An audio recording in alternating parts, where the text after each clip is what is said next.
welcome our guests and KMA members, startup entrepreneurs, students.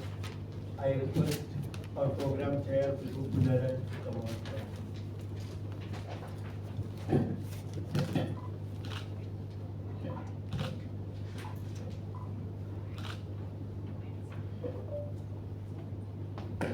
Good evening, one and all. In fact, today being Monday, Thursday, and also the what do you call it, the Ramzan, this is going on, fasting is going on. We never thought that we were going to attract such a big crowd on this particular day. And we had announced this, the dates had been blocked earlier.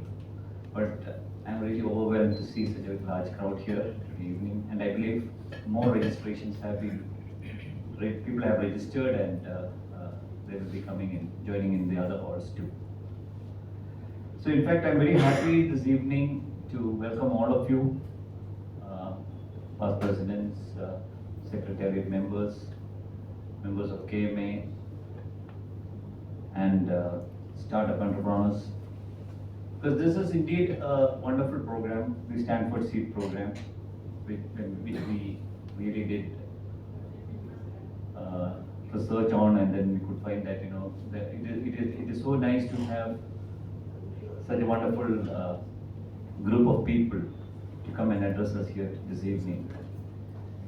Let me get into my duty straight away because we have a long evening to go, and so. Our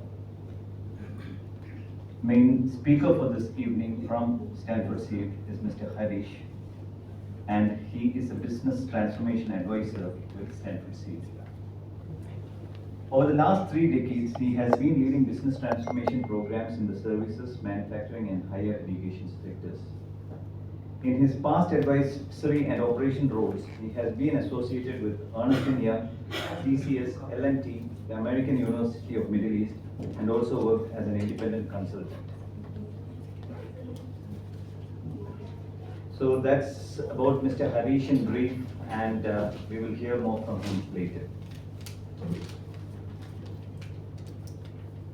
And the panelists are Mr. Venkatesh Tyagarajan, Venki to many of us, a good friend of all of us.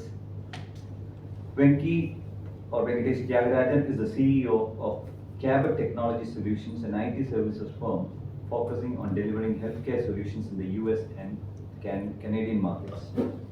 He has an engineering degree from the College of Engineering, Trivandrum, and an MBA from St. Mary's University, Halifax, Canada. Prior to KMA, he was in Canada as a certified management consultant focused on IT. He is a Rotarian, runner, cyclist, father of 2 girls, and an avid networker. He lives with his wife Vani, who is also a Rotarian, in Kadandra, Kochi. Our next speaker is Jayesh, and he is the CEO and Managing Director of Xeron Consulting, a software service company based in Kochi. With over 30 years of experience in the IT outsourcing industry, including 10 years spent in the UK financial sector, Mr. Jayesh has developed an extensive knowledge of the sector and a proven track record of delivering high-quality services to clients around the world. He holds a bachelor's degree in computer science from Bangalore University and is an avid golfer. Jayesh is married to Ansi, a social entrepreneur, and they have 3 children. And the third member of the panel is Mr. Tom George. Tom George is the founder and managing director of Guardian Angel Home Care, a pioneer in professional home health care in Kerala, and is the only quality accredited home health care organization in Kerala.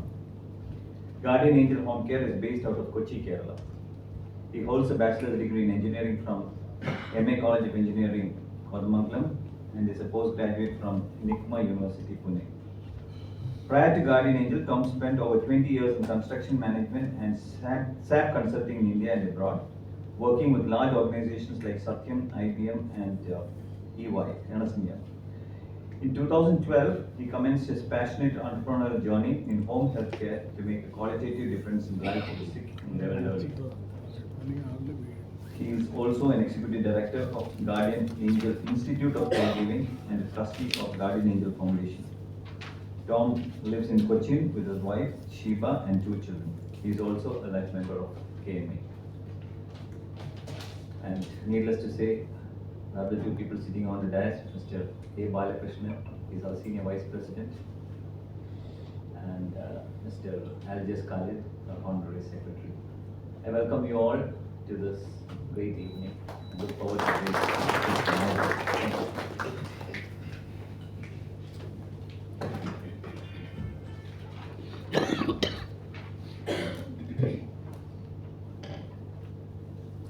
Good evening all, our guests and also our friends. 2 of them we have actually real friendship in the IT industry, you know how it works today. So we have a lot of remote engagement. And Mr. Harish. Harish is a transformation advisor. Today we have been talking about transformation, innovation, disruption. If some of you have attended our KMA convention, all the topics were around all these things: innovation, disruption, transformation. Everyone, every industry, any business line is talking about all these things.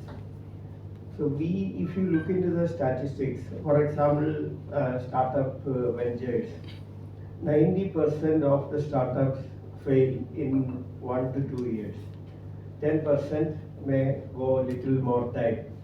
Now forget about startup, other business lines.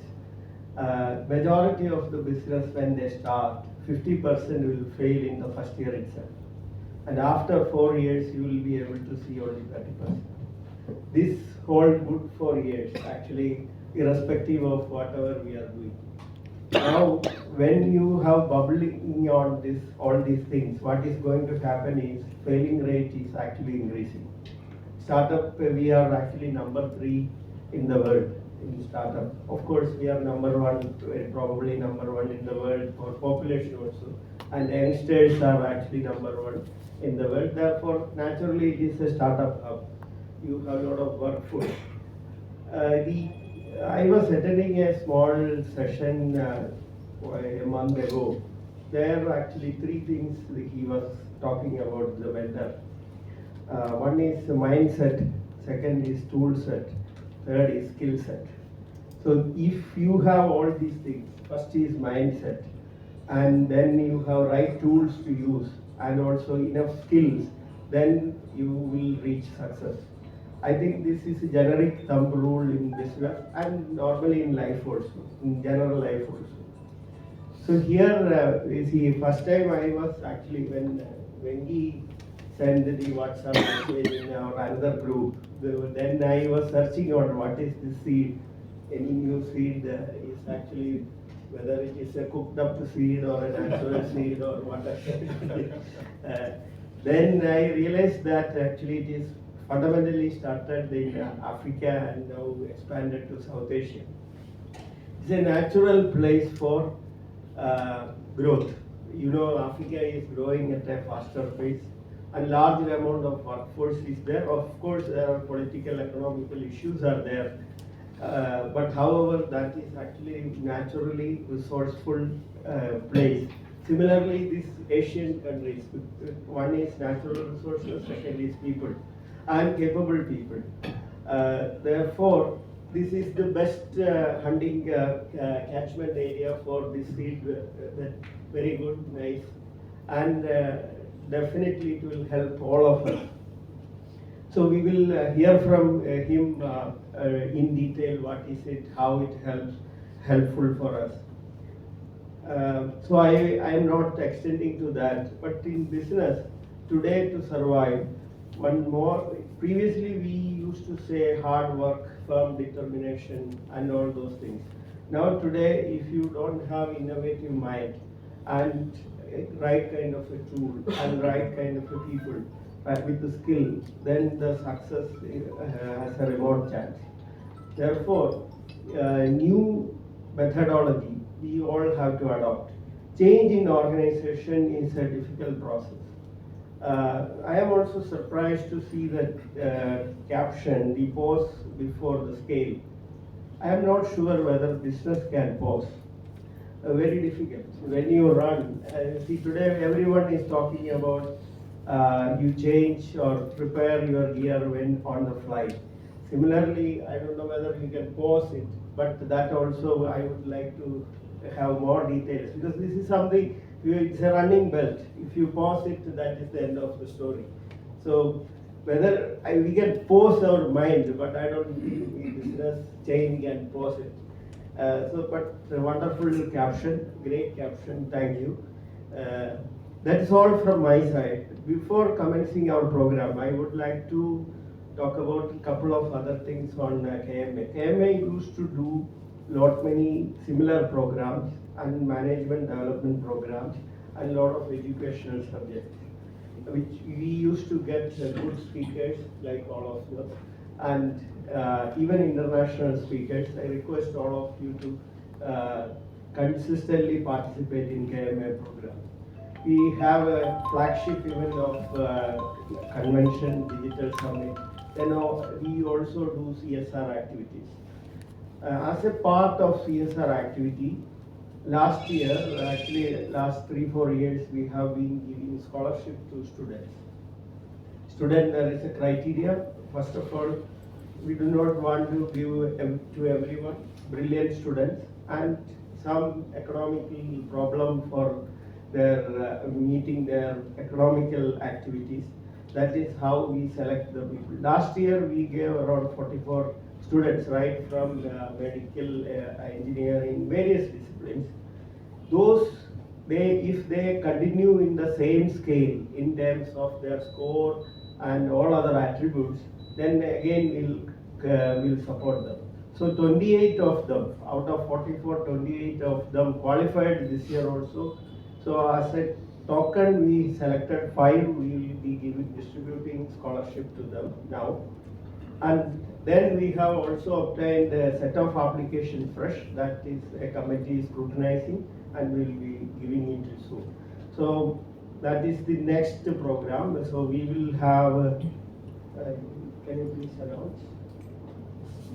I request past President Vivek to issue the first check. Ms. Chinu Joseph.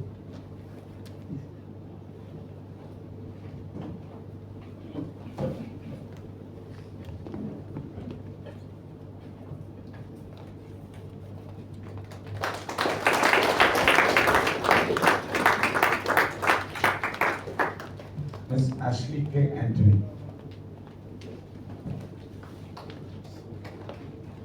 Harish.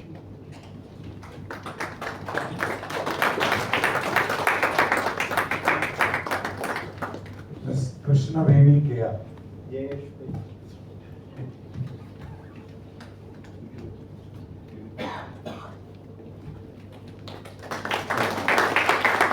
Ms. Ashwati M.C.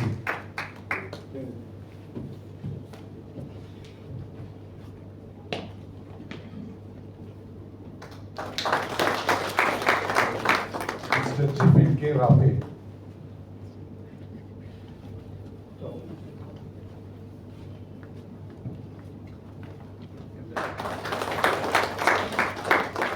Mr. Binku P.K. Honorary Secretary.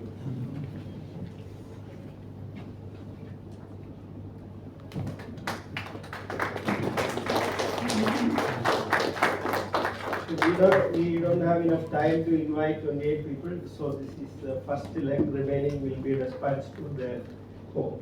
That is all from my side. Let us hear from Mr. Harish on this topic. I think you have a presentation. Will you sit there? Or? Yeah, it's your choice. Come back.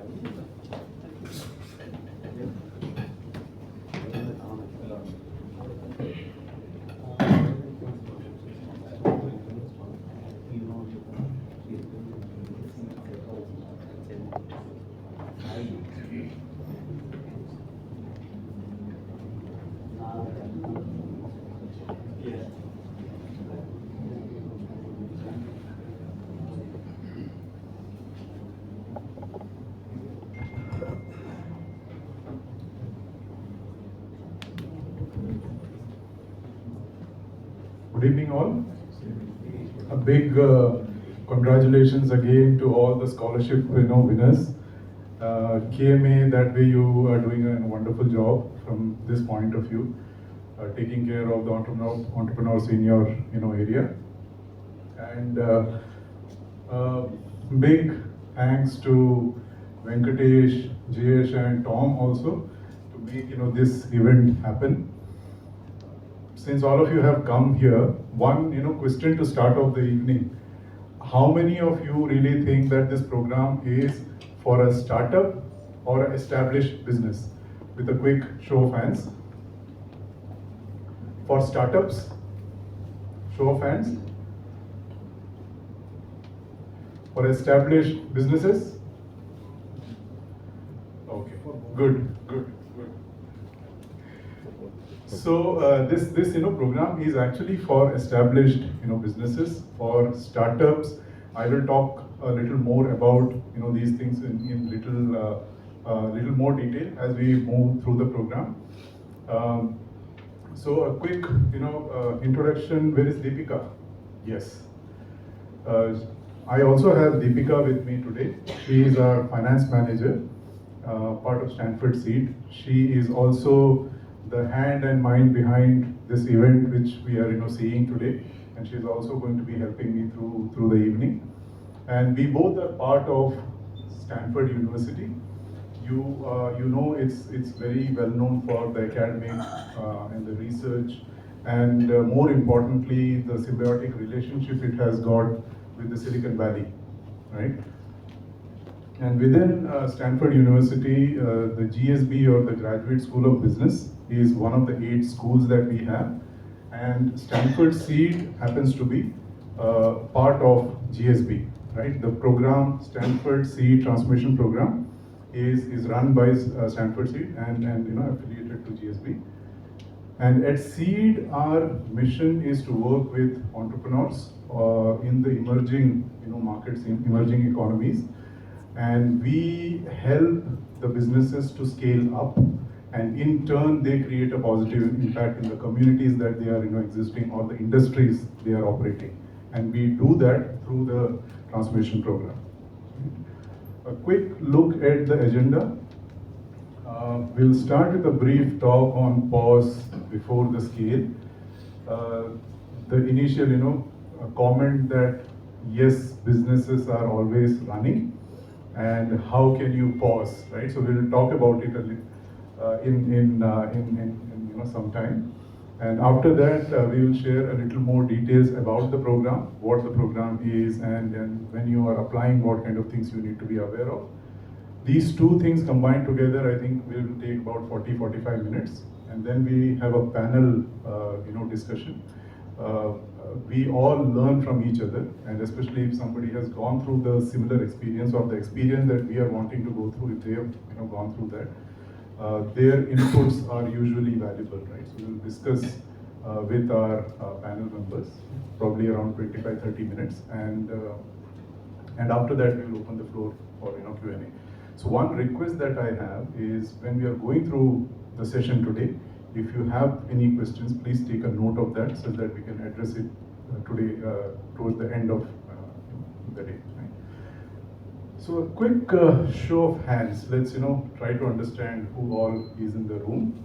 So if you are a business owner, a founder, or an entrepreneur, could you please raise your hands? Okay, majority of us are founders, and honestly, I feel all of you who raised your hand are the most irrational people in this planet. And I mean it in a very positive way. Because you're a breed who are actually solving the problems that matter for everyone, right? In the society, to the world. And whatever difficulties come, you kind of rally on, right? So big, probably round of applause for all of you here to take these, challenges head on and try to make a difference, right? You are already doing a great job, right? And I can safely assume that for most of you who are, founders, one of the challenges that you're grappling with would be how to grow and how to scale up, right? So let's try to understand the actual, meaning when we are talking about, scaling up. So till today, you have already done a great job in terms of, running a fundamentally strong business, right? What it means is there is a product market fit. You have already validated your business model, right? Out there in the market, the customers have got certain needs for which your business is, running, and more importantly, those customers are willing to pay to buy your products or services, right? So already you are at that stage, and now these companies are looking to build upon the existing successes and capture more and more of the market opportunity, right? And you want to do it at a pace which is higher than the growth rate that you have been growing, right? So typically that's what the scaling up phenomena is all about. And if I can quickly ask people who were, raising hands in terms of who were founders, who all think that you are actually in the scaling up phase? Quick raise of hands. About 50% of you. Okay. So let's talk about it, right? I mean, the whole, pause before the scale. One thing which we have to really understand is, as I said, you've already done a wonderful job. That's why your business is at the current stage right now, right? But one thing which we have to realize is what has worked for you till now, the approach that you are using, right? That may not really work from here on if you take up that, scale up journey, right? So that is the first acceptance that as a leader you need to kind of, have, right? And what we have seen through the program is the companies who are at this stage, the scaling up stage that we are talking about, for them, scaling up is not really optional. Look at the rate of change which is happening in the external world, right? The rate at which the needs of the customers, the overall market needs are kind of evolving, right? The rate at which the technology is actually disrupting us. Even fundamentally, the rate at which the work itself is evolving, right? So this change is not really optional for most of the companies who are thinking of scaling up, right? And that acceptance is the starting point. I mean, we have also seen companies who are happy with the 5%, 10% growth. There is nothing wrong in that. But if you think that, okay, you are ready to scale up, you also need to understand that there is a lot of commitment and hard work which is going to be required, right? And this program also is similar to that. I mean, if you think that, okay, I will be coming and attending some, classroom sessions, and I will get some, great gyan, a magic wand. I just, and that is going to empower me to scale up. It's I would be breaking the bad news for you. It is not going to work like that, right? So again, if in this room, the leaders that we have, if you feel or if you have started to feel that if you have to grow your business, I need people who are more capable than myself. Could you raise your hand? Wonderful. So, that realization itself is very important from, this point of view, that that's the starting point of you committing yourself to building high performing teams. And why is it required? Because if your organization is on the path or the roadmap of, scaling up, the founders, they need to take up a much more, strategic role. And that is going to create a void within the organization, right? And to fill those voids, you need to have, star employees or star leaders who can either be groomed within your organization, or you need to be more open to kind of go out and hire and get them onboarded into your organization, right? And we have seen this, that, even with this acceptance coming in, there is sometimes a dilemma. Sometimes there is a fear, a concern that, hey, these senior hires are going to come at a cost, right? What if they come and they fail, underperform, right? Then our money invested is kind of gone and we are back to square one. How many of you have that kind of a concern or dilemma? Or very less, huh? First part of second part is we don't give. So he's saying that for first part, yes, even I have a concern, but for the second part, okay, I am kind of thinking that they will not underperform. But even if you have that kind of a concern, that thought process, there is nothing wrong in that, right? Because that's where the art of delegation and empowering becomes kind of very, very important, right? We have seen that when it comes to the companies who are scaling up and they are thinking of, we need to have certain senior people or senior roles that need to be coming up. Commonly, the highly prioritized roles would be first sales, second finance, third sometimes marketing, fourth sometimes HR, right? While talking, I was thinking of this one of the CEOs that we work with. IT services. CEO obviously, or the founder CEO used to do all the sales himself, and he gave a lot of value for ethics in sales, right? And the moment came when he wanted to hire a sales head, and in his circle, in his in his network, he has always seen that good sales guys, they are highly aggressive, right? They're those people who believe in getting the work done at any cost. And that was a big mindset or something like a mind block for him, not giving him that confidence in terms of going out and hiring a sales head, right? So that is where the process of doing these things, which would be slightly new for you, because you may not have gone out in the market and hired a senior role.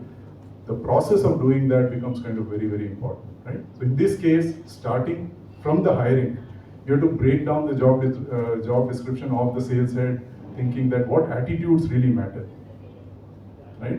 Empathy, listening skills. And when you're interviewing, you have to prioritize over the other attribute of, this person is kind of very aggressive and getting the thing, done at any cost kind of thing. So you have to over prioritize. And your role is not going to stop at that point when you get a person like, that. You have to sit with the person. These people are experienced, right? Sit with them, set the goals, Q1, Q2, Q3, Q4, right? And then if you are a founder who has been doing ethical sales, you have a playbook. You have to kind of invest time in terms of supporting, training these people using your playbook. Build in a review mechanism and a support mechanism, right? And certain controls need to be put in place such that if something goes wrong in the organization from the sales point of view, you are the first one to be aware of. And once you follow these things, it becomes kind of natural for you to feel confident and go out and hire more people who would be part of your high performing teams, right? So when it comes to scaling up, the first pillar is the leadership. Your style of leadership need to really evolve. From being the hero of the organization, you have to move to a role which is more of a mentoring, right? We call it the post-heroic style of leadership, right? HBR, in fact, few years back did a market survey, market research involving enterprises, successful enterprises in India, and they asked the CEOs and founders, how do they actually spend their time, right? And you can see majority of the time actually goes into building the culture of the organization, building high performing teams, right? And this is again, if I can give an example in terms of this transition, because all of you are going to be heroic because you are running a business, you are wearing multiple hats. That's the need of the hour.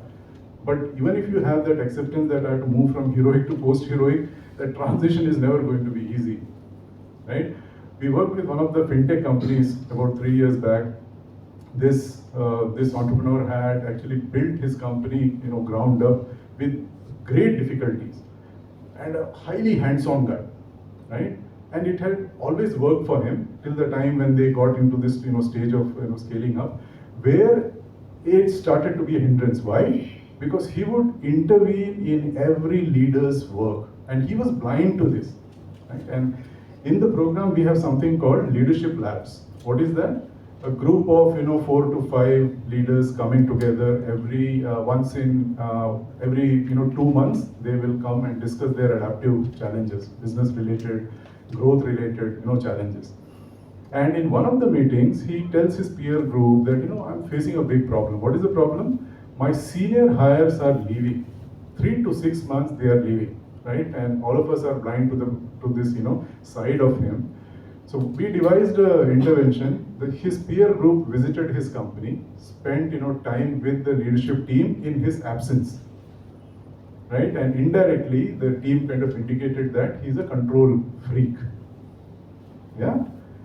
And when the feedback comes from your equals, your peers, you're more open to kind of receive it. In fact, these other 4 peer group members, they supported this guy to kind of come out of that, and he has been able to evolve as a heroic, post-heroic leader, right? So what I'm trying to say is, all these things, you go out, do a secondary research on the internet, you will find all the right things to do. But how to do it, right? A support system, a process that kind of works, that is something which is very, very important. Whether you get through this program or any other intervention, you get it, just hold on to it. That is something which is going to be very important to help you kind of evolve as a successful leader, which is the first pillar, right? And not just enterprises. You go into the nature, you will find similar kind of practices. One thing which I always do is, whenever I'm struggling with a problem, I would ask, what would nature do? Okay.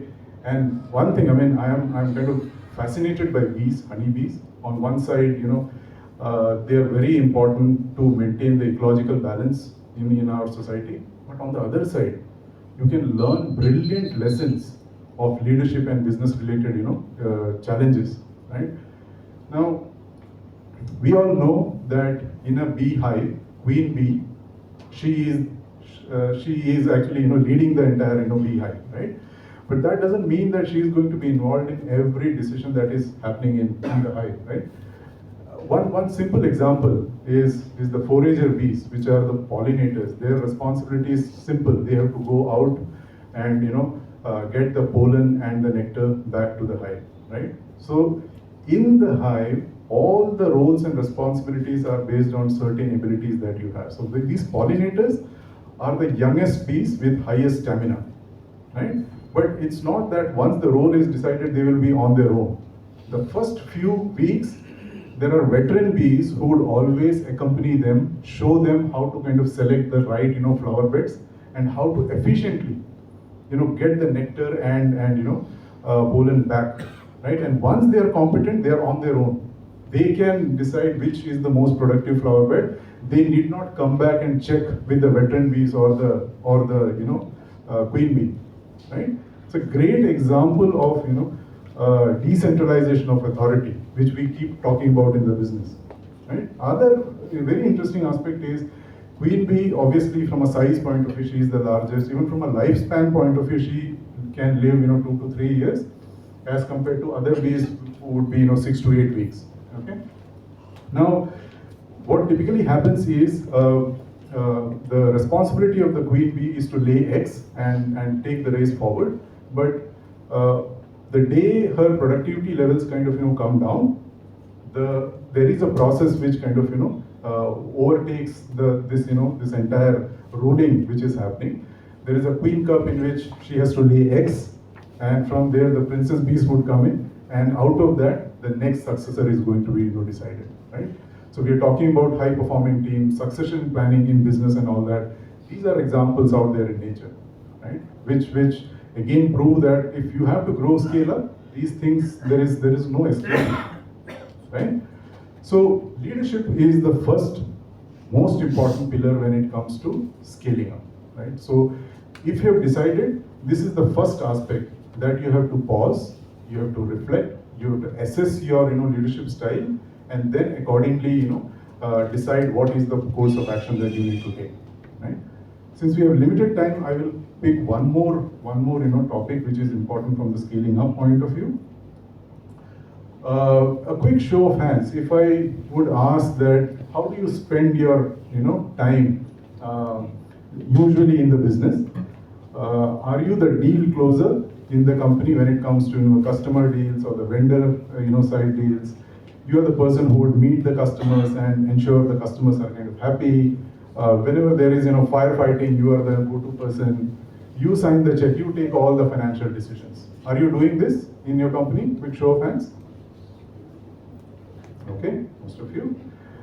If I give you one more option, a different option, right?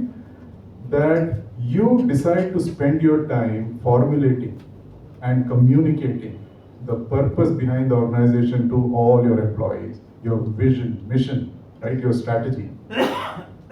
You focus your time in terms of really building a differentiation for your company, right? Your competitive advantage, your collaborative advantage, all that. Employee value proposition so strong that people would, the talent would want to come and work with you, right? You focus on customer wins. You spend time training your sales people, not just to sell on price, but sell also on value, right? And kind of institutionalize a systematic system in your company where all the next level leaders, they take financial viability very, very important when they are making.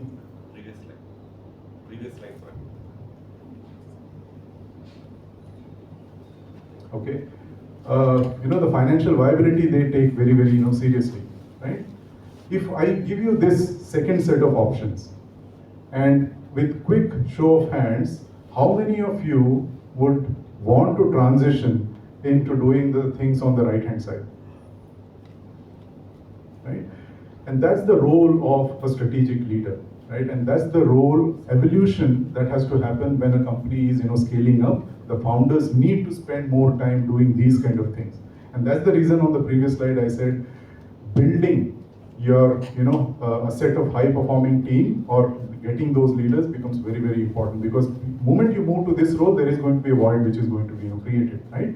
So obviously the question that might be there in your mind is, okay, these things are good to talk about here and all that. I know my company. Tell me what is that one thing that I need to focus on, where to focus on, right? And the other thing is, okay, how to execute. So let's quickly look at that, right? Where to focus on? And this is actually the curriculum of the program. What you see here, okay? And the bad news is, there are no shortcuts. Okay, you cannot really pick and choose. You cannot think that, hey, in my company, I am a little weak in terms of the financial management and probably sales. So just help me figure out these two aspects and I'm ready to scale. Sorry, it will not happen like that, right? These are all different components, and all these, think of this like components of an engine, right? All these components need to really work in sync for the engine to be performing at the highest or the peak level, right? What we have been able to do is, over a decade, we have been running this program, working with entrepreneurs like you, and we have figured out what are the typical challenges and what kind of approach really works for the founders like you all, right? And we have figured out a flow, which is what you are seeing here.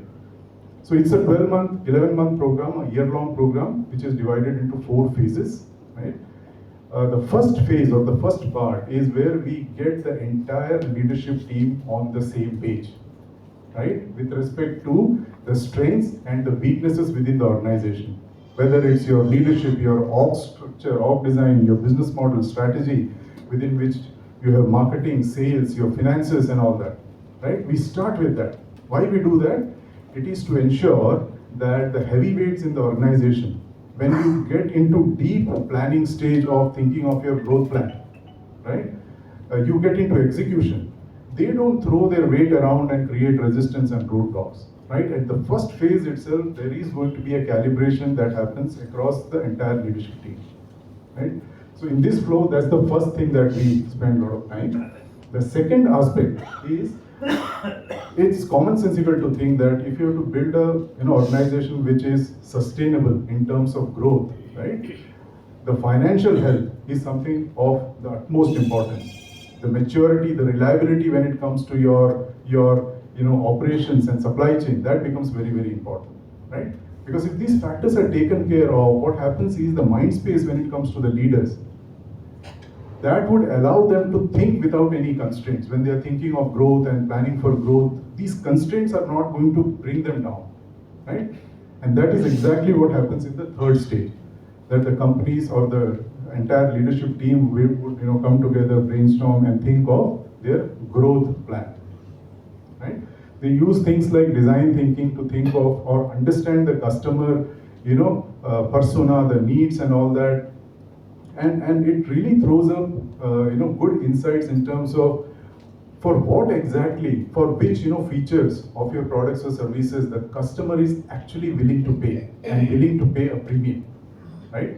Which then plugs back into your own product services, the way you want to refine, how you want to create a differentiation, competitive advantage, and all those things. So that's what happens in part 3. End of part 3, all the companies will have a growth plan. The forecast would be ready, and that would be the time when you would be more open to really think about, okay, do I need to change my organization structure? Do I need to get new roles, new leaders, right? It's an ambitious plan that I have taken. How do I kind of fund this growth, right? High performing organization. How do I kind of govern, right? So governance comes in. So part 4 is where the entire transformation plan or the business plan is going to be ready for the company, right? So that's the approach or the toolkit which you were talking about, right? The transformation roadmap which is going to be created in a collaborative way. All the leaders are involved throughout. Their inputs are taken, and finally we have the companies would actually have their growth plan, right? And again, going back to nature, we have so many examples, again going back to the same bee lessons, so to say. When these honeybees are very, very hardworking, right? So they can fill up the entire hive very quickly with honey, right? But they don't wait for that stage to come. So there is a stage where they realize, okay, this is going to happen, and the entire colony would split up, right? So you can equate that to market saturation, which many of the companies kind of go through. You don't wait for that. You kind of assess, and then you kind of decide, right?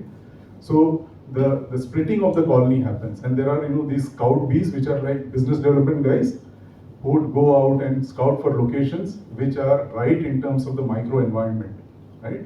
And when the time comes, the swarm, at the center of the swarm, the honeybees, the queen bee is there, and it would kind of move to this location, settle down, right? But they don't immediately settle down. For 2-3 days, they would be there to assess the overall microenvironment. And during that time, the BD guys are not sitting idle. They are going and looking for multiple locations, right? In planning, we always talk about scenario planning, that what if something goes wrong? Are you ready for that, right? Nature actually is teaching us those things. If you go out and kind of look for those kind of lessons, right? So these things, we have seen in enterprises, and for survival and growth, even the nature is actually going through this. So it's very commonsensical. If you really want to scale up, these are the things that you need to kind of, adopt, right?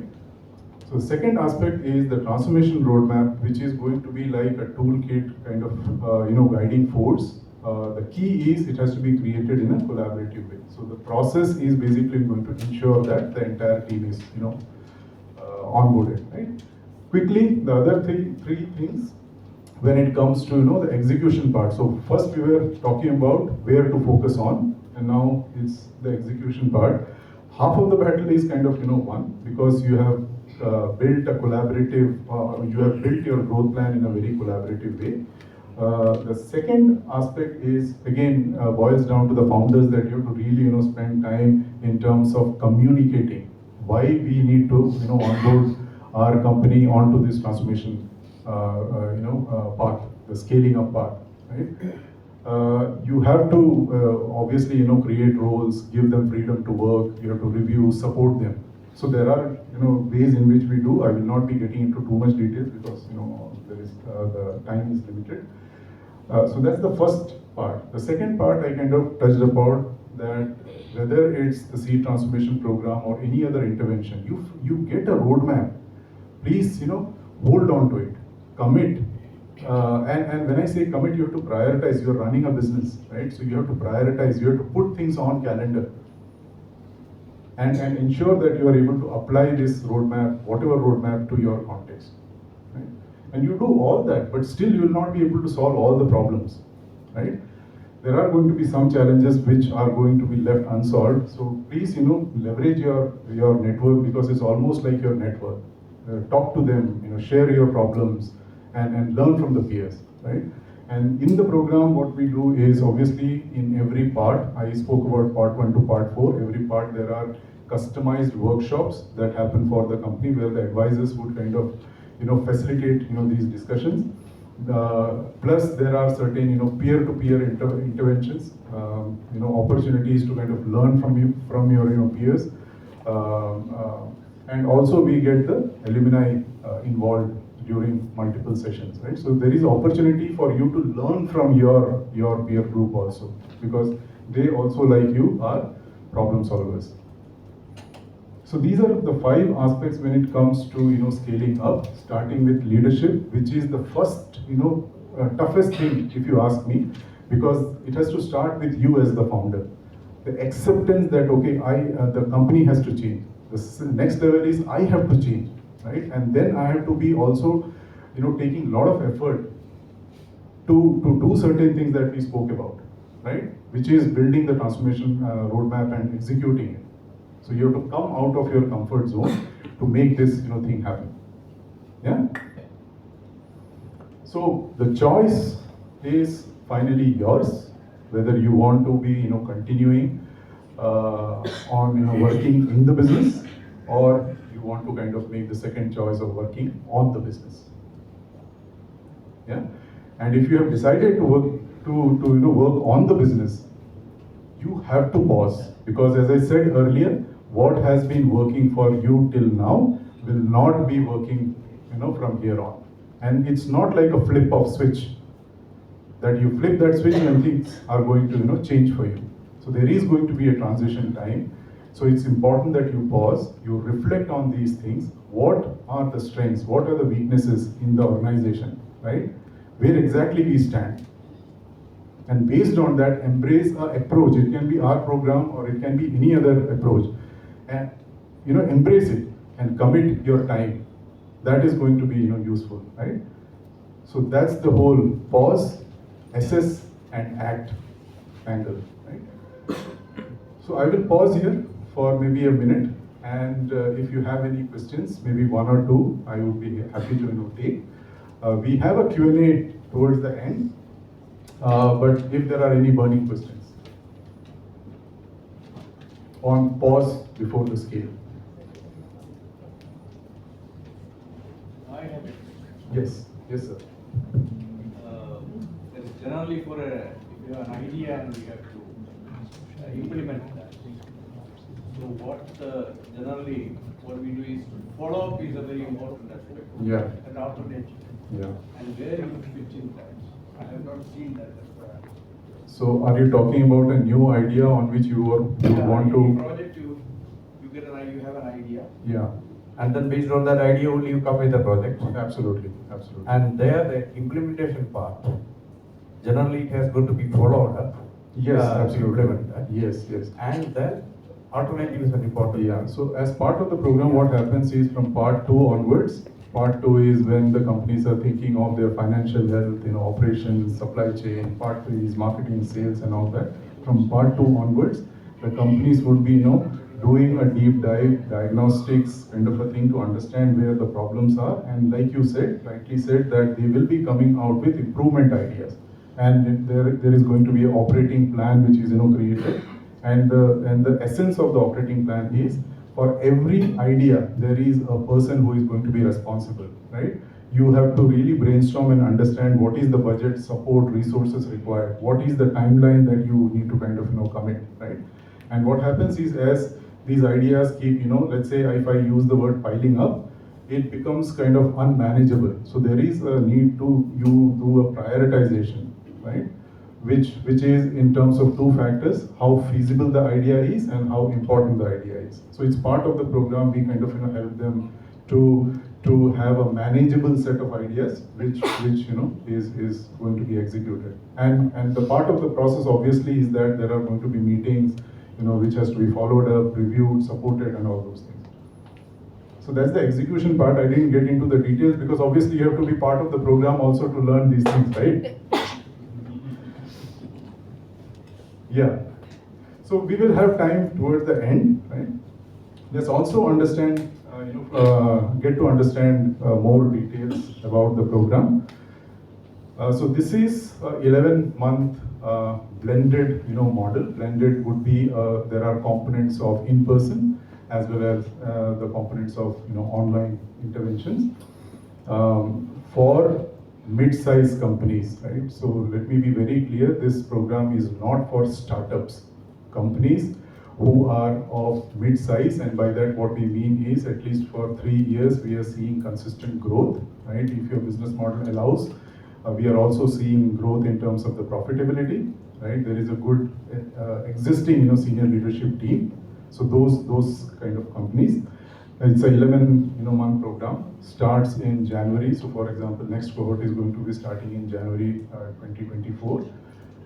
Format, when I say blended, for example, two parts are in person, right? So in each of those parts, there are going to be classroom sessions which are going to be led by GSB faculty, right? So they fly in, and the entire cohort is going to be getting in Chennai together, and we call that immersion week, 5 days.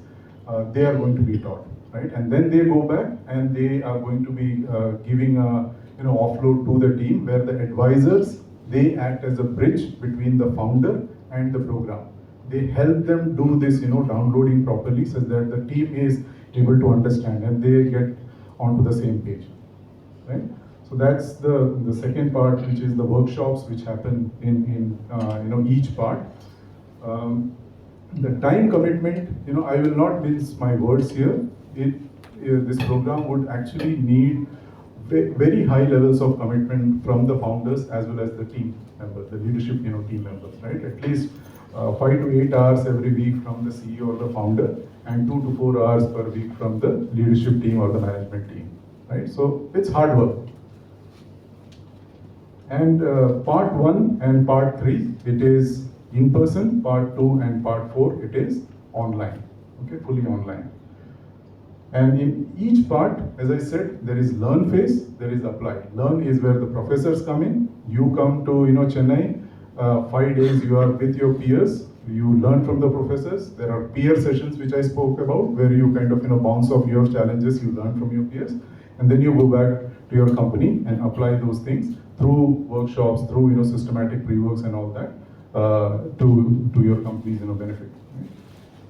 This is a quick glance in terms of the faculty that we have. All of them actually teach full time at GSB, right? And they commit their time to come here and be with the entrepreneurs in South Asia. Now, who can apply? If your business, the top line is between $300,000 dollars to 15 million, then you are eligible. If your revenue is less than 300K, then we have a different program, which some of you would have heard. It's called Stanford Seed Spark. It's a fully online program, right? For the pre or the at least revenue stage companies, but it's different from Stanford Seed Transmission Program. Okay, we look for a significant strength in the leadership team, at least 3 very senior profiles, because a founder himself or herself cannot drive the transformation, right? You need to have a team to begin with, and then you also need to be open to kind of build a stronger team, right? The applications are already open. The deadline is 15th May. This is a highly subsidized program because of the philanthropic contributions. The fees as of now is 6.5 lakhs, and the link to apply is seed.stanford.edu/apply. I will show it towards the end. Right, this is the application process. 15th May is the deadline, and then there are going to be, you will be asked to submit some video, interviews, and then there is going to be a live interview. One of the representatives from Stanford Seed is going to interview you, and by early October, you will, hear about the admission. The final, whether you are admitted or not, you will get to kind of hear. And January 24, as I said, is when the program starts, right? And finally, once the leaders go through this, companies go through the program, finally you get a certificate of completion, right? Signed by our faculty director from Graduate School of Business. Right? And this, 12 months, this association with Stanford Seed is not going to end, right? There is continuing support. You become part of a very large, network, the alumni group, to which, Venkatesh, Jayesh, and Tom belong. And, this is just to give you an idea in terms of the footprints that we have in Africa and South Asia. West Africa, about, 400 plus companies. In South Asia and the other part of Africa, about 350 companies, right? So that's the footprint that we have. Quite diverse in terms of the industry, right? IT, manufacturing, healthcare, services, energy, retail, all that is part of our industry. 30% of our entrepreneurs are women, business leaders. And because of the continuing, support, you also get access to coaches who would, spend about 6 months helping you execute your, transformation plan or growth roadmap. Consultants pro bono across, globally, they work with you on specific short-term projects like digital marketing if you want to improve. So 2 months or 3 months you can work with, these consultants, and you also get access to GSB interns, right? So this is the access that you kind of get. And when we look at our alumni and we do these annual surveys, and these are the numbers which kind of come out. About 60% of our portfolio companies, they have reported growth in terms of revenue based on what they had thought of in their transformation plan, because they were able to expand their sales to new geographies, build new products. About $1 billion in terms of capital raised. And the beautiful thing is we see about 40% of the portfolio has started to work with each other, right? So that's this program, or that's the positive impact that we are trying to make through this seed transformation program. And you have the opportunity to be part of that if you think that you are ready to scale up and you are ready to take up this commitment, right?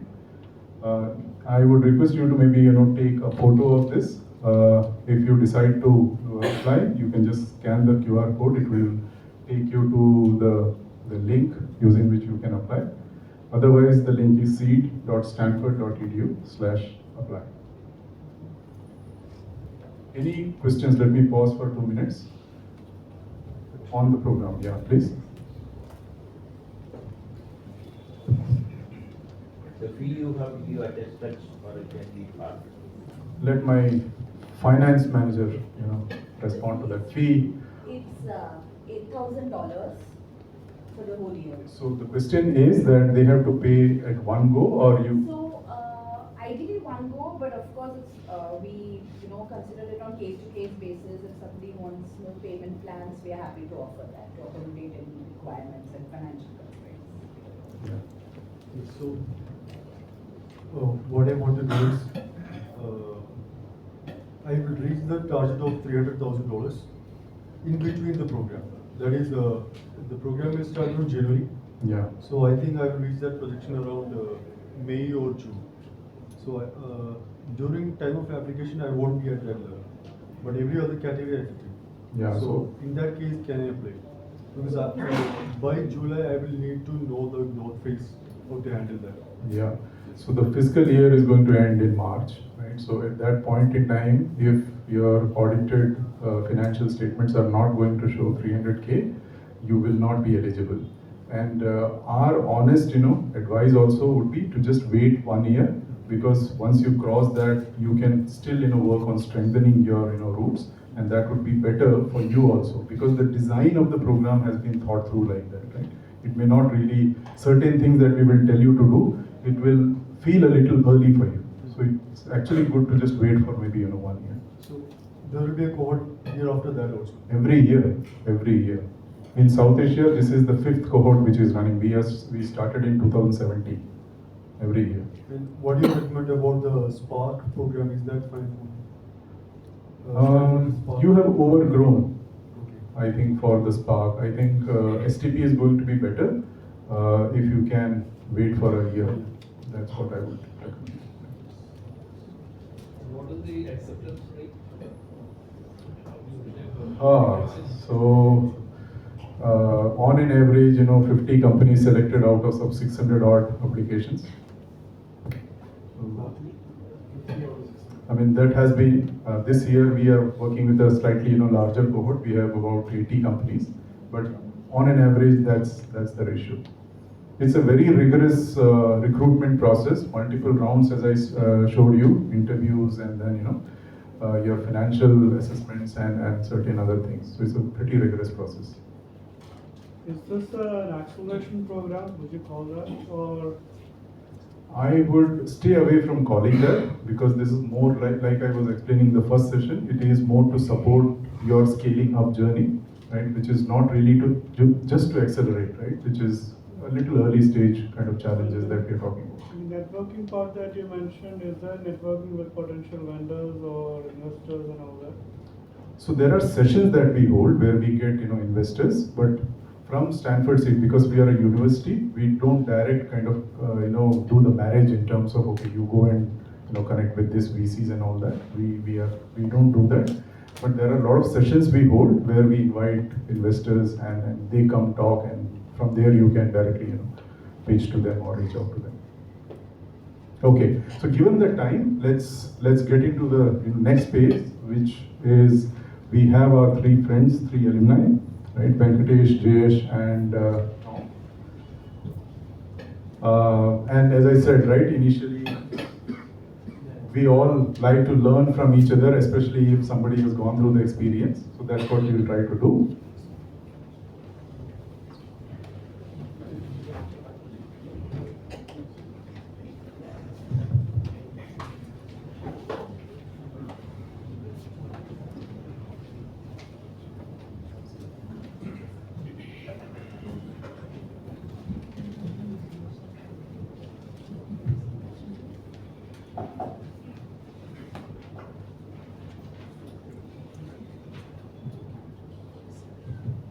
Let me again, thank you all to take out the time for this event, and also to kind of make this event, happen. What I will request you is quickly maybe introduce yourself in terms of which batch you belong to, and your few things about yourself and your company.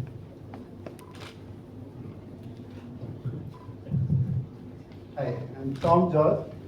I did the course last year. Just last batch, 2020, 21. 21, 22, sorry, 21, 22. We are now in the transformation journey. We are a home healthcare company. Our Guardian Angel Home Care is the name of the company. We are based out of Kochi, Kerala. Hello, good evening. My name is Venkatesh Tyagarajan, and I am the same cohort as Tom. So we both did the program together from Cochin, and like Tom said, we are now part of the Stanford Transformation Network. And so I'm in IT services. My company is in Infopart, and I was actually introduced to this program by another gentleman by the name of Mohit Krishna, who is running a company called Suyat. So he did this program 2 years before, I think. So we call it like Hari said, this is the 5th year for the program that's currently happening in India. So I'm part of the 4th batch, and the 5th batch is already going on, and then the batch will continue. So, and we are also right now with the transformation journey that has started. So yeah. I'm Yash Pulparambel. I'm the CEO of Xeron Consulting. We are a software development company based out of Cochin. I was part of the 2020 cohort. While these guys did the program for 11 months, we did it for almost 15 months, thanks to COVID. So we are the COVID batch. That's one way to put it. And we are almost 2 years into our transformation journey. Thank you. And these three gentlemen, they were one of the best students that we also had. So we were also kind of happy. So if I can ask, I just want to add, I mean, Yash has been my client and he's the one who introduced me to this product. So, I mean, I think he doesn't have any animosity with me. so quickly, if you can think about when you decided to join this program, what were the objectives that you wanted to achieve and what happened during the program? How did the program enable that?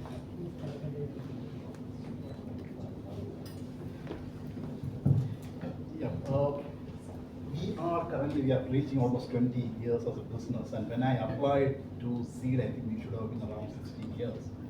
And it was a fundamentally strong business, but I felt that we were not growing fast enough. Like the slides you showed, there was a lot of excitement, energy during the startup phase. Then you get into a business as usual, and you feel that you are losing some of the edge. And I felt that a more robust growth is needed to sustain the business. And another factor was the leadership team that I had. They had been working with me from the very beginning. And I also felt that they are not getting the space to grow. There's a moral responsibility for me to give them that space to grow. And unless the company grows, they won't be able to grow. And these were the main motivating factor for me to look at growth. And we were trying to achieve it on our own terms, and that's when someone forwarded a flyer similar to the one most of you guys must have got. And I read through the program and realized that this is almost what I needed. Applied and fortunately got selected for the program. Yeah, I mean, I think the story that I have to share will be very similar to what Ajay had said. Like we are all, I mean, I think I applied when we were in the 10th year of our business, so we have been in business for 10 years, and kind of reached a point where we weren't a little bit confused about how do we grow, do you look for new markets, or do you expand, how do you take it forward from there, and even focusing on a particular domain, focusing on technology. So there were a lot of options for us. But how to pick the right one and what to do with it. And one of the things that Jay said is very true, because unless you grow, your leadership find it very hard to, you find it very hard to accommodate them. After a point, then most people leave because they go for larger corporate because they have more room to play around. So that's when we realized that. And and one of my main motivating factors was my discussions with Mogan, and we were in the same industry and everything like that, and the way he explained the program and what is happening. So I looked at the peer-to-peer learning and networking and the immersion weeks that are happening in Chennai and the value of that. So that was my main motivating factor, even though when we did the program, because of COVID, we did not have the immersion program and we did it mostly online. So, but yeah, we're making up for it now.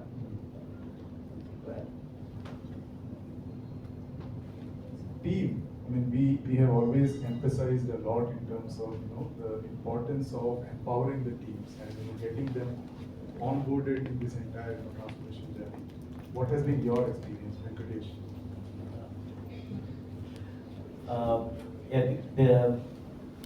If I have to pick the top 3 benefits to come out of the Stanford Seed program for Cabot for my company, definitely the involvement of team, like the leadership team, not just the involvement of it, even the creation of it. Now we have we have the senior management team, and then you have the leadership team right below that, and then you have the next level. So we have very distinctly created teams at different levels, and now people know their growth pattern. They know that this is how I will be growing, and this is what I have to do to grow. And the beauty of that is that the strategy and the vision that you have at the top, we were able to percolate it throughout the organization, and it's very clear. And so the creation of teams and the involvement of the leadership team, and because like I said, most of the times we being heroic leaders and everything, we hold on to everything so close to ourselves. But now we are able to pass it on to other people. Now there is a larger support system that we have. So that is probably the topmost thing that to come out of the seed program for me. Okay, thanks. Jayesh? Yeah, when we were building the team, when we had started the transformation plan, or transformation journey, the most important question was what's the type of team that we needed. So the question is whether we are going to groom our own people or whether we should bring someone from outside. And my gut instinct was to go with my own people. So what we did is during that transformation journey, we started with around 15 people. You remember, a very large team. And the idea was we needed to give everyone who has got the potential the chance. And very soon we could realize that some of them are not able to scale up. There are others who perform a lot better than what we anticipated. So by in 2 to 3 months, the team has come down to around 6 to 7 people, 7 people if I remember rightly. And that was the team which went on to do the transformation, and I must add a very successful transformation. And they are still continuing to do that, and each one of them have got the clear line of responsibilities. And while they have their own responsibilities, we also work as a team. We come together, we brainstorm, we come to a collective decision. It doesn't mean that it's a consensus. We argue, we then come to a decision, and then the whole team is vote on that decision, and then you go and implement it. So, that, like what Venkat said, building that team was one of the biggest wins in the whole transformation journey. Brilliant. So in my initial, briefing pause before the scale, I spoke about the leadership, the evolution of the leadership, right? From heroic to post-heroic. What has been your experience? What has been your real challenges? How did you kind of, overcome? I've seen that you have evolved as post-heroic leaders, definitely. What have been the challenges and how did you overcome those things? Yeah, I mean, like you said, post-heroic, definitely. So we got the team. So once you get the team in place, once you once you're confident that your team and you share the same idea and same vision and same strategy, like you said, we are all on the same page. Then you learn that you can trust them and you can empower them with the decision making and everything like that, and they know exactly what the results.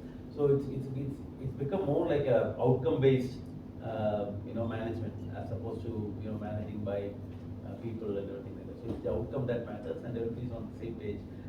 So they do that now. So it becomes it's a lot more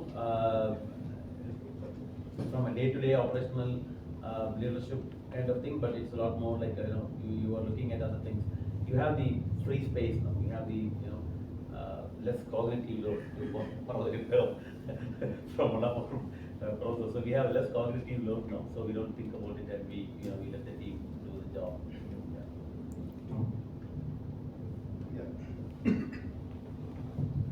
For me, post-heroic leadership phase I have yet to enter in. I'm really getting it. It's very difficult. I mean, especially for an organization wherein we started as a new concept, and we are probably the only home healthcare organization where entire seed transformation program, I guess.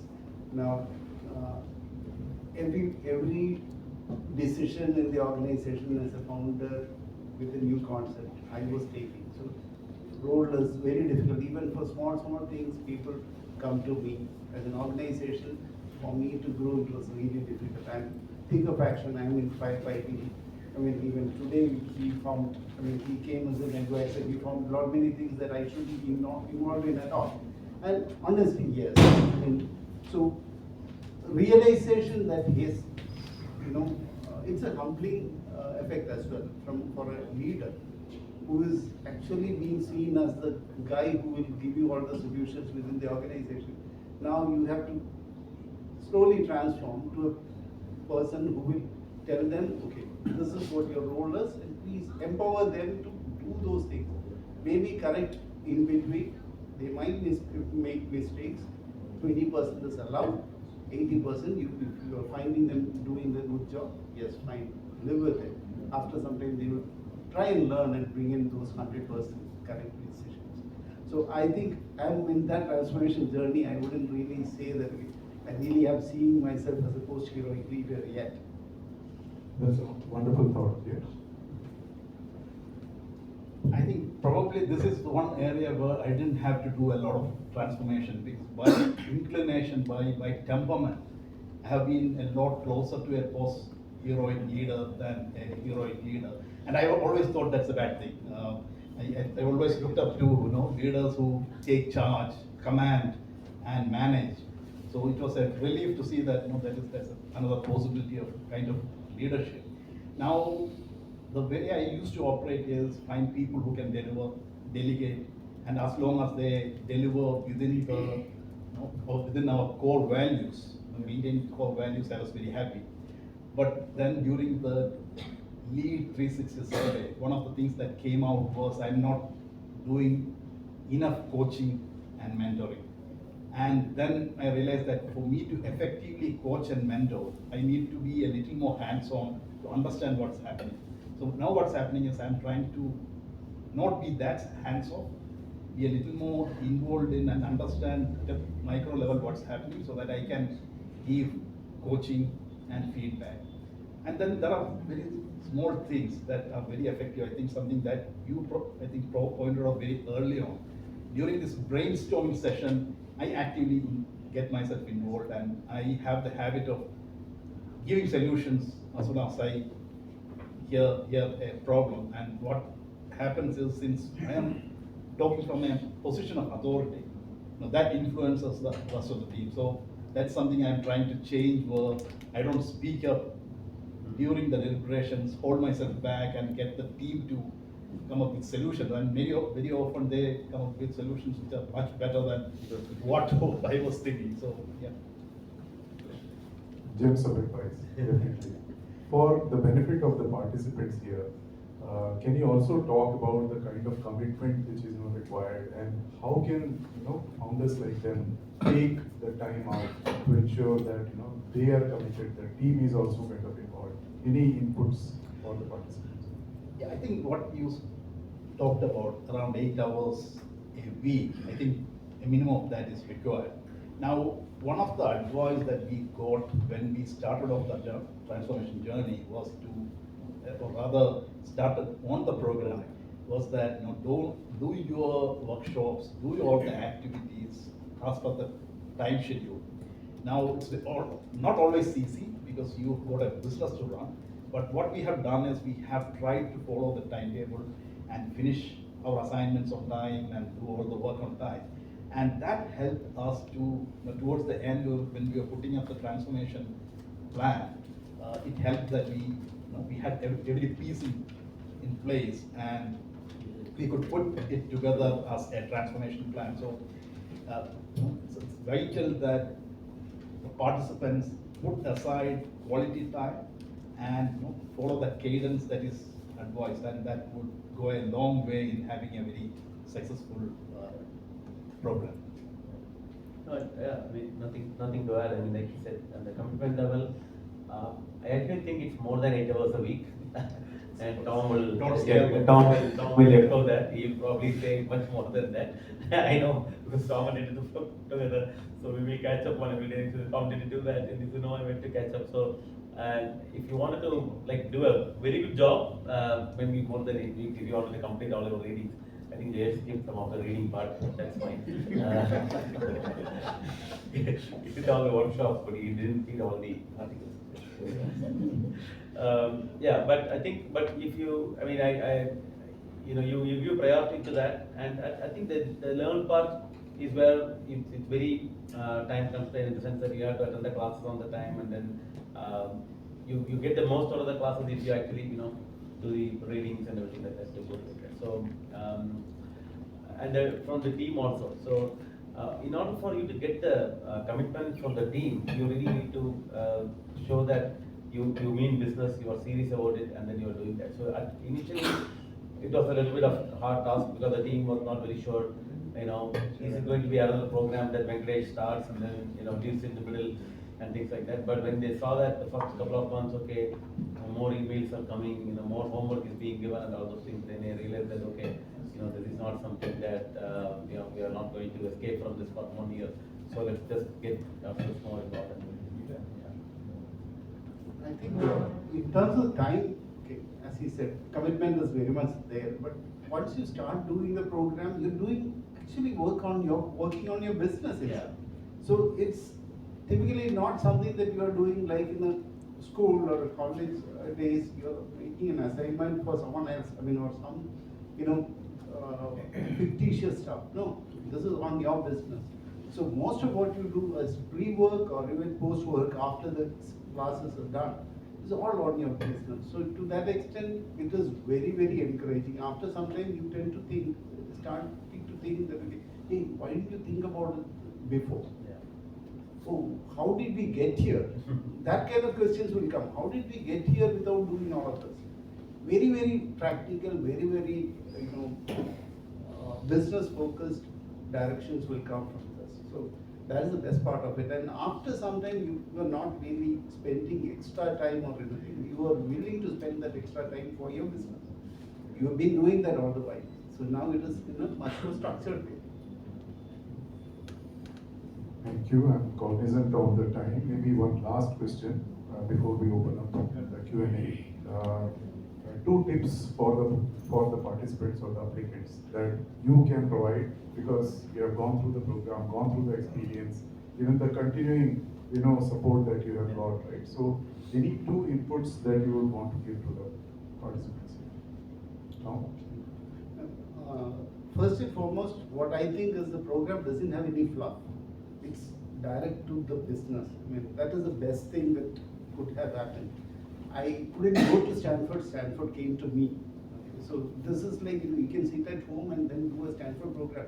And the live classes by the professors are GSB professors who are coming in, well-known and well-reputed professors are coming in, talking to you about latest on business. So to that extent, you have a lot of learning. Now, beyond the program is what really matters. And the best part is that we have got to know about so many entrepreneurs almost at the same level or same path in the journey. And all of them have same aspirations, all of them, really want to grow their business in a very structured manner, and they all follow this. So we are all similar, like-minded people there.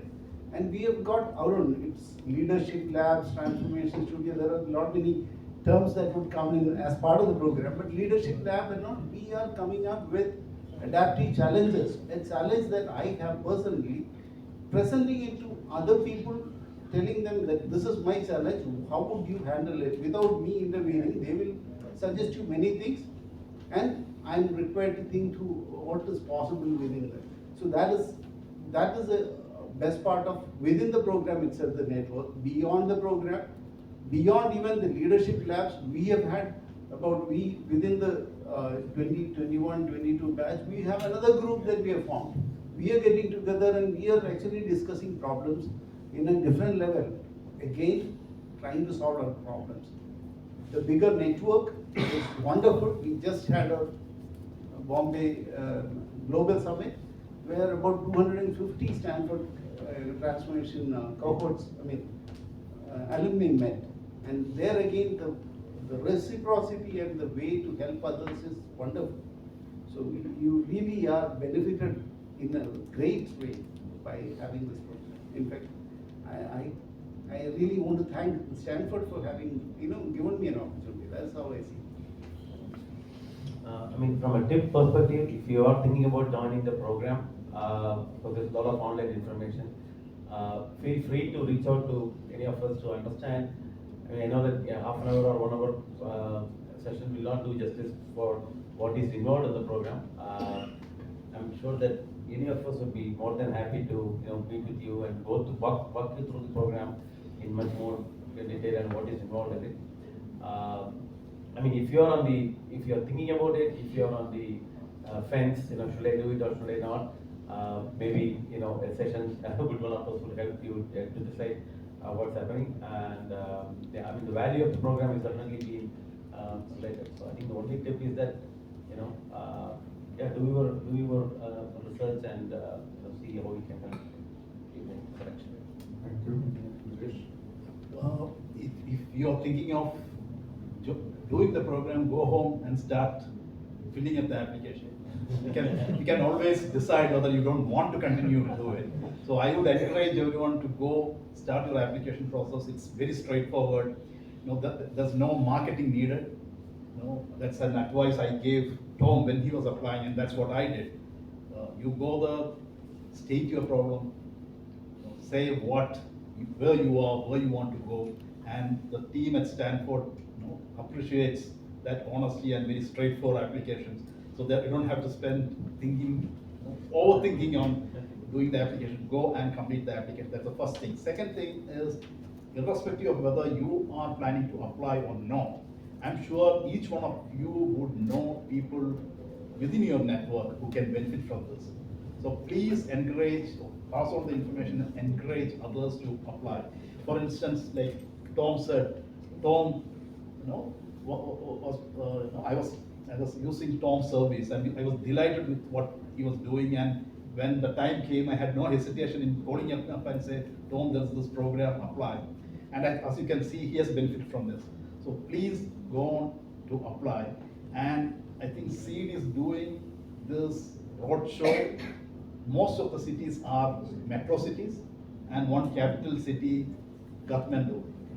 Kochi is the only tier 2 city that Seed has come to. Yeah. And we want them to continue to come to Kochi, and that can happen only if we get some quality applicants from Kochi or Kerala. So I can see a few qualified people right Yeah, there. yeah, They will be certainly. applying, so they're laughing at me, they're smiling at me now, so I know them.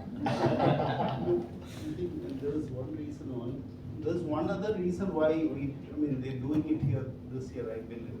In this current year's cohort, there was no Kerala companies involved. That's sad, because we deserve much better representation within this team. But no pressure. If you think you are ready for this, you should, like Jayesh said, please start the application process. If you have any questions for us or to the panel, the floor is open. Any questions on the program or application process or any other queries, doubts that you may have? So, does this have any credit? No, it doesn't work like that. What's the evaluation criteria for the application process? You talked about 1 is to 10 sort of intake, right? That is kind of what the Ivy Leagues look at for a regular MBA. So when you're talking about the same kind of ratio to applicants to the number of participants in the program, what are the things that we need to keep in mind while we apply? Like, what is the criteria for the weightage for the scoring? So first thing, like Jayesh said, be honest, be transparent in terms of whatever your stage is, because we have to understand that the program design has been done keeping in mind a specific stage of the company, right? What we look for, as I explained, the revenue is something which we look for, the size of the leadership team, which is kind of very easy to gauge because you are going to putting that out in the application. But the interview is something which is very, very important, where we kind of try to understand your vision, why you really want to take up this program, what kind of benefits are possible. If you grow, what is the direct or indirect impact which is going to be happening to the industry, to the regions that you are operating in, right? So those assessments happen during the interview stage. We are very, very particular in terms of the overall attitude of the leaders. We also during the interview process try to interact with the leadership team, right? Look at the overall profiles, their energy levels, excitement, why they want to be part of this program. Whether the founder has actually taken time to explain that okay, this interview is happening and this is the reason we are wanting to get in, right? So we look for those kind of things.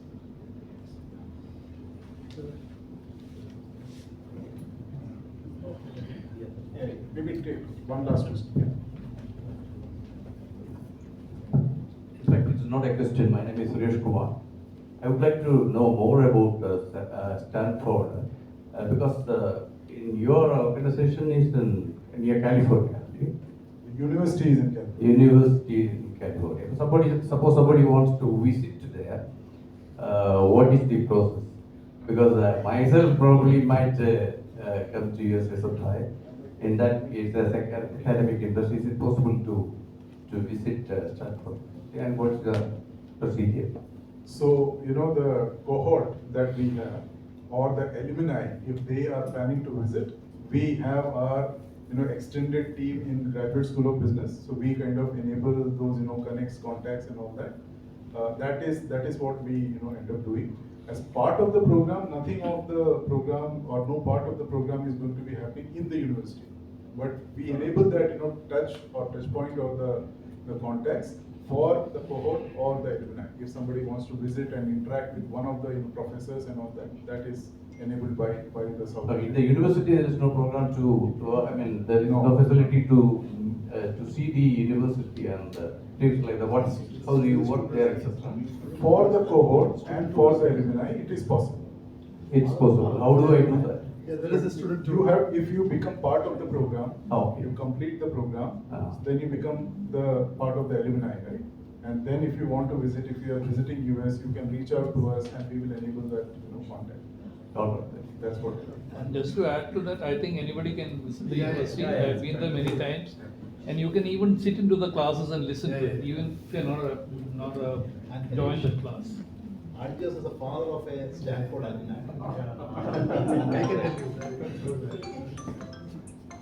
Thank you all. Thank you all for, you know, taking your time out, coming here, spending your evening with us.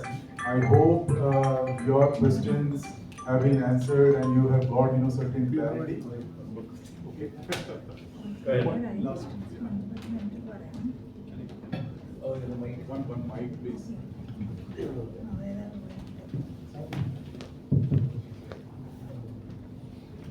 So, yeah, I think I won't get admission this year. So, I have one doubt that is related to bringing in the secondary leadership. I can do the training, but what is the compensation you give to the secondary leadership that you bring in? So, let's say you are the CEO, you are the founder, and you are trying to find a CTO, CEO, and it's after the product has been launched and in the market and it is at the growth phase. So you just need someone to bring in iterative innovation, that is incremental innovation, not overnight too big. So what is the compensation that you give for such a role in terms of shares? Would any of you want to take up this? Because this is beyond the program, but this best practice. This is assuming that in the long term you need to retain 60% ownership of the company in India. So founders need to be the majority 60%, above 55. Good if you can keep it up to 60. So the rest is for 25% should be in the stock market. According to publicly listed companies rules, it should be floating. And that, what is the, keeping this in view, what is the share percentage you need to assign to the top management that you bring in? So this is a very specific scenario, right? I will abstain from responding because I am supposed to be talking very specifically about the program here as of now. But my friends here, any of you, if you want to comment. It's actually about the rule is minimum 24% for a publicly listed company. So that doesn't mean that promoter should hold the maximum percentage. Today, if you look into larger companies, any company, for example, Tata Sons hold how much? Hardly 6 or 8%.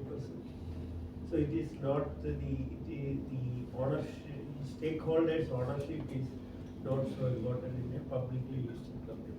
So when he tomorrow, when he can't own, in order to grow, he has to dilute his stake. But the wealth he accumulates through other means. We will have a separate session on it. Thank you all. I am cognizant of the time. Right, it's 7:35. So once again, thank you. If you think you are, ready, please apply. Please. Also, in your network, if you have people who can benefit, please pass on the leads. Right. So thank you all. As a token of appreciation, we have a small moment of I request Harish to give all the panelists. Thank you,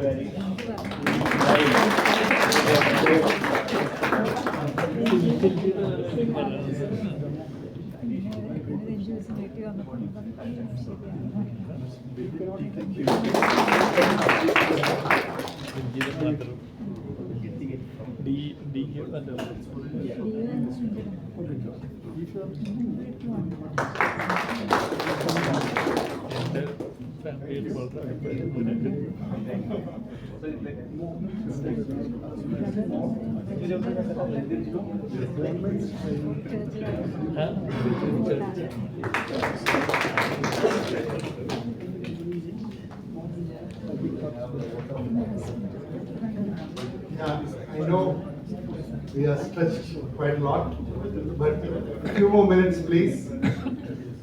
Senior Vice President A. Balakrishnan, who chaired today, distinguished dignitaries on off the dais, and my dear KMA family.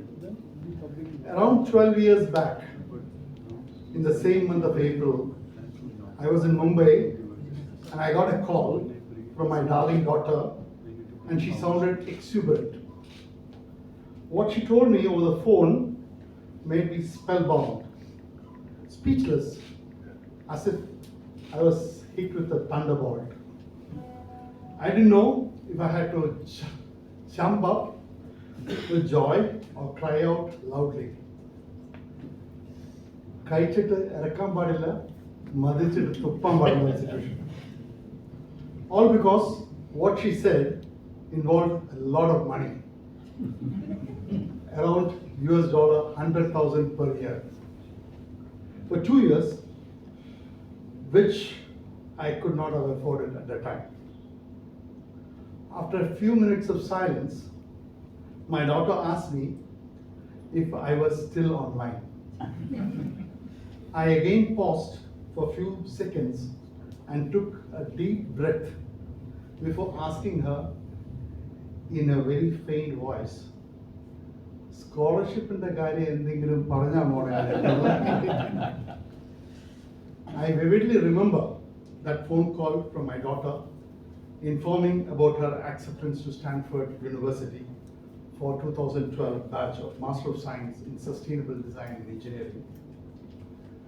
By the grace of Almighty God, subsequently she got full scholarship for both the years, and she also did a course in Stanford Business School called Stanford Ignite.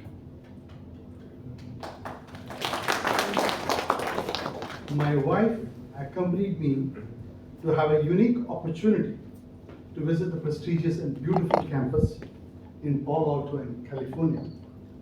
We also attended the daughter's convocation where Bill and Melinda Gates were the chief guests.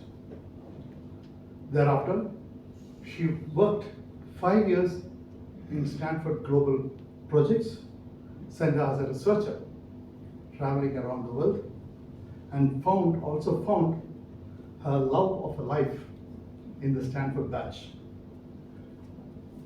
All emotional and unforgettable instances in my life. I never expected in my whole life to attend any program of Stanford physically in Kerala. Thank you, Harish, for accepting our invitation to give me and KMA this unique opportunity to host this Stanford Seed Transformation Program. On behalf of KMA members, I thank you profusely for starting your info session in India from Cochin before you hop on to 7 different cities in the country. And also for that excellent talk on business transformation. Thank you very much. I must specially thank all the 3 eminent Stanford Seed alumni. This alumni network is very strong. I know it very well about it. From our city for accepting the invitation to be a member of the panel and share the experience of the pause before the scale. Starting with my good friend, Mr. Venkatesh Tyagarajan, or Venki for many of us. It was Venki who one day messaged me all the way from New Orleans in America and told me there is a city in USA named after you. Sorry, not named after me. He said it has connection with the name Algiers, and it is the city where jazz music originated in the world. Thank you, Venki, for the call this time for Business Transformation Program of Stanford Seed. Grateful to you. Thanks to my guru in golf course and also my good friend Jayesh. It was Jayesh who told me that even grey-haired people who are heavyweight can continue play games. Thank you, Jayesh, for sharing your valuable experience today. So nice of you. The panel member, who is a guardian and angel of all elders in our city and beyond, needs to be thanked from the bottom of our heart. We all will need you, Mr. Tom George, your help at some stage of our life. So we will soon invite you for a talk on guardian and angels, part of the management. That's for another day. But for today, thank you very much.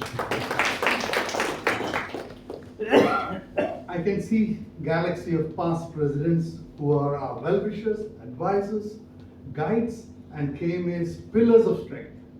They build this great institution of KMA brick by brick with their blood, sweat, and tears. All KMA members will be ever grateful to you all for your unstinted support to this year's team to continue your sincere work in spearheading management movement in this part of the world. I thank all the EC members, starting with President Nirmala Lilly, who is away because her brother is indisposed. Thank you, Senior Vice President Mr. A. Balakrishnan, for stepping in for the occasion for your first presidential address. Vice President and Program Committee Chair Bebuk Nuran, welcoming all and introducing the speaker and the panelists. Treasurer Johnson Matthew and Joint Secretary Dilip Narayan for their cooperation to make all events of KMA a great success. I place on record special appreciation and gratitude to all the managing committee members present here today and otherwise. They are our guiding light of all activities of Kerala Management Association this year. Last but not the least, a big thanks to the KMA family who have stood rock solid behind Team 2022 and encouraged all of us to make each event memorable for all of us. In fact, one better and more useful than the other. Thank you all for your record participation today. We are at the flag end of the KMA year, and let me reassure you on behalf of the President Nirmala that with the 1964 edition song and the word etched in Frank Sintara's grave, the best is yet to come for KMA. We will not let you down. We will continue to have interesting and useful programs for the management fraternity and KMA members till the end of the year and beyond.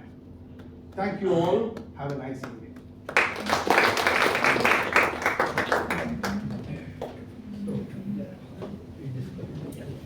Thank you.